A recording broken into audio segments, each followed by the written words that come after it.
Hey everybody, this is a short sample of this week's extra Patreon bonus, a dive into the history of mental health.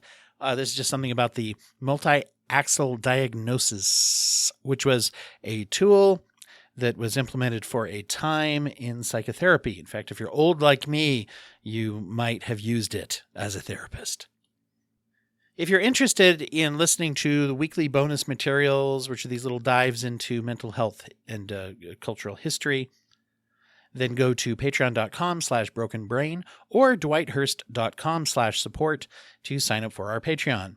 You also will know that your donation is 50% of it for the first 6 months is going to go to our highlighted charity of choice, which for the month of June is Out Nebraska. OutNebraska.org will take you to the website for this important and cool organization. They are a local charity that helps the LGBTQA plus population of Nebraska through education, community outreach, and legislation to make Nebraska a safer, healthier, and happier place for those individuals.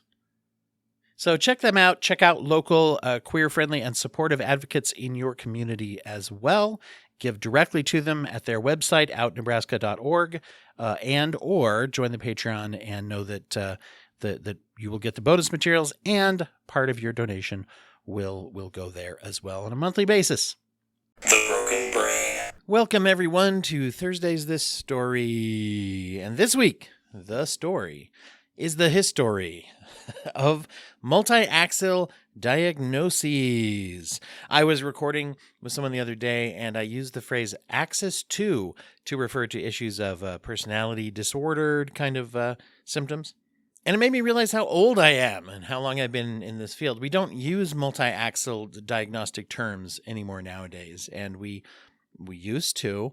If you don't know what that is, well, that's what I'm talking about today.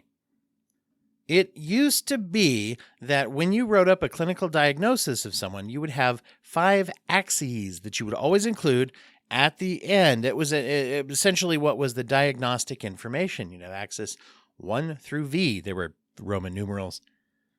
And each section was reporting on a different thing. So it was a way to sort of set up a requirement to report on certain areas and to stay focused.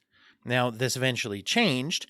And the emphasis now is on making clinical statements. So the thing that we used to list on these axes is meant to be included in a summary conclusion statement.